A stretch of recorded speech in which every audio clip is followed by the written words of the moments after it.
Yung Panginoon, nung ako po'y bagong dating madamang rito, ay kapag Mayo ay nagpo-posisyon tayo, magkahalo Flores ni Maria at Santa Cruz. Sabi natin ay dapat hiwalay kasi yung Flores ni Maria ay patungkol kay Maria. Yung Santa Cruz ay tungkol sa paghahanap ng krus na Jesus na noon ay sa panahon ni Emperor Constantine kasama ng kanyang nanay na si Santa Elena. So bahagi yun, kaya ngayon yung mapapansin ay dalawa yung posisyon natin, Santa Cruz at saka yung Flores ni Maria. Yung Flores ni Maria, dahil patungkol kay Maria. Kasi hindi pwede na si Santa Elena kasama sa Flores ni Maria. Santa Cruz yun. At ang punto ko ay hanapin ang krus na pinagpakuan kay Jesus. Malaga ito sapagkat ngayon, September 13, ang ating pinagdiriwang ay pagkatampok ng krus na Jesus. Napakahalaga ko yung krus na Jesus. Hindi lang mo gawa na pagkilos ni Santa Elena at ni Constantine noong unang panahon, ngunit hanggang sa ngayon, pangingin natin maunawaan yung kahalagahan ng krus ni Jesus. Hindi naman pa sa krus. Kaya nga crucifix ang tawag natin, hindi lang basta krus. Ang krus ay yung walang Kristo. Sabi ay crucifio, ang krus na may tao. Iba kasi natin mga kapatid na hindi Katoliko. Ayaw nila na may tao. Kasi bakit? Sabi nila pinagbabawal daw ni Yahweh na gumuhit o maglikha ng imahen ng anumang uri ng hayop o ng tao na nilikha ng Diyos. Sabi nga natin, ay maliwanag po na binasa natin sa unang pagbasa na kinaunin po ng Ebanghelyo natin ng ating Panginoon sa Kristo na ang sabi ni Jesus kung paano itinaas ni Moises ang ahas sa ilaw. So, balikan mo natin doon sa unang pagbasa sa aklat po ng mga bilang sa mga kapatid namin nag-aalam ng chapter 21. Ano nakita natin doon? So dahil sa ang mga Israelita ay gawa ng kanilang kalikasan ng ulo at gawa ng kanilang pagiging reklamador, ay nakita natin naglakbay sila mula Egypt hanggang lupang pangako ay walang iba kundi ang Israel. Yun ang lupang pangako sa lupang iba ng 40 years. Hinapot sila ng 40 years.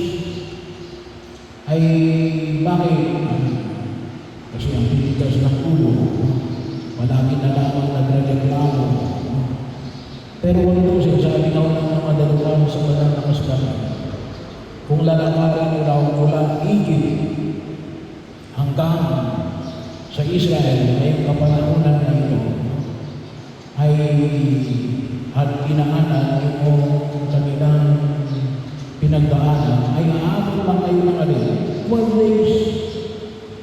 Pero yung mga Israelita yan, inabot ng 40 taon. No? Gawa ng hindi nila pagsunod sa kalooban ng Diyos. Pero yun ang nakita ko natin sa aklat ng mga Biblia, no? Na sa kanilang pagkaligaw ay alin at sa gawa ng kanilang pagreklamo ay kinagat sila ng mga ahas, ay humingi sila ng tulong sa pamagitan ni Moises. Anong sabi ni Moises?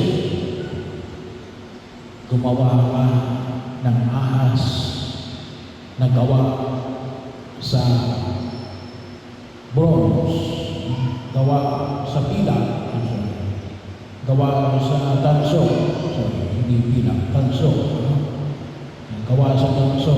At kapag nagawa mo na yung ahas, gawa sa tanso, ilagay mo sa isang kahoy at itaas mo. At ang sino mang tumingin doon ay hindi mamamatay. No?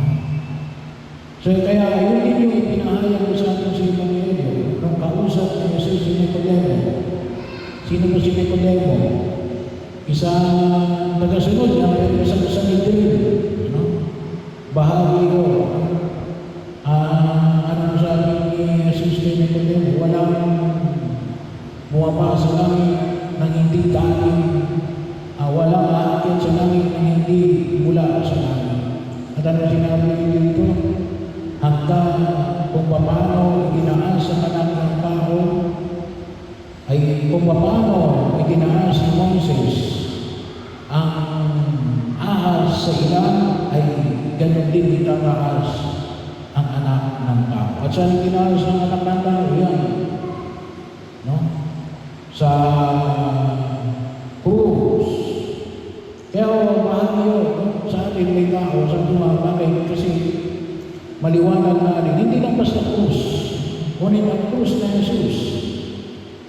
Kasi nung panahon na Jesus, bago pa nung panahon na Jesus, at pagkatapos ang siya umakyat sa langit, ang krus yan, itinuturing na kaparusahan sa Imperyo Romano.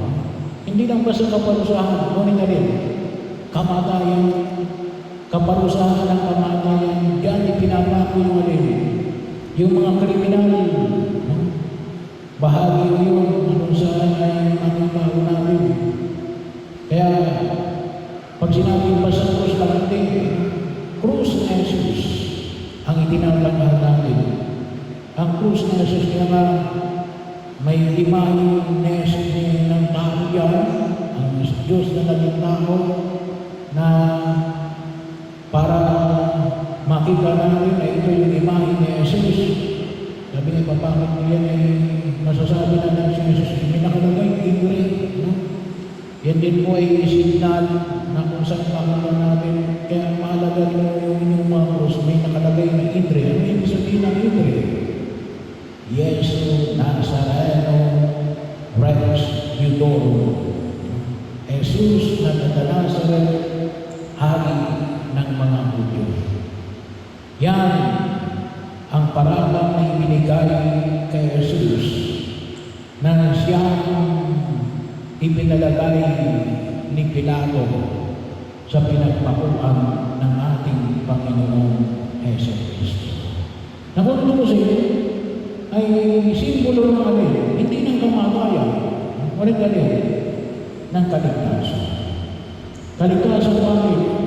Tulad na po na pinamanin sa Ebanghelyo natin, wala sa Ebanghelyo sa Juan chapter 3, ano sabi?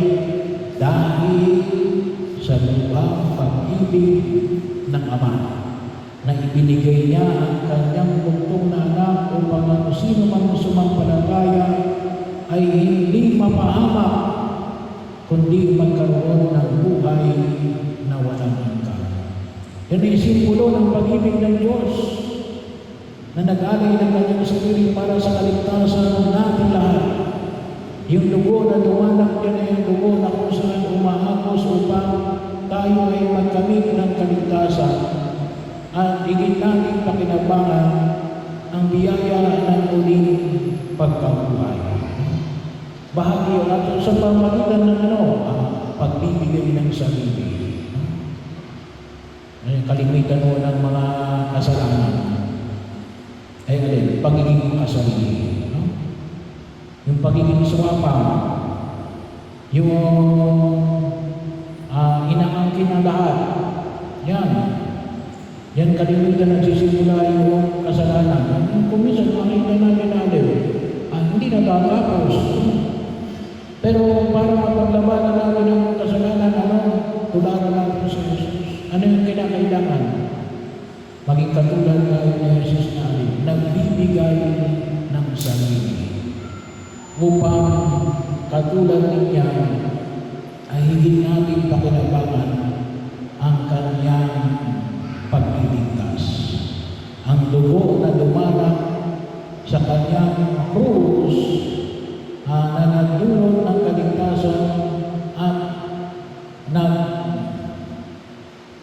nagpadalisay sa atin hanggang sa kanyang muling pagkabuhay, ang siyang naginawang bigyan ng higit na pagpapahalaga. So naman, kapag nakita natin ng puso, nakita natin ng yun ang pag-ibig ng Diyos. Yan ang turo na nais sa natin tularan. Na nawa ay hindi natin pakinabangan natin. Nawa tayo rin kabayan sa pagdakilang kamistahan na ito na kalin. Matutulin tayo na makibahagi sa kanyang pagliligtas dahil tayo ay nakibahagi sa kanyang pagbibigay ng sarili. At yun ang wag natin kalitaan sa daigdig na ito. Doon tayo kumuha ng lakas. Dahil minamahal tayo ng Diyos. Sa gitna ng ating kailangan at kakulangan.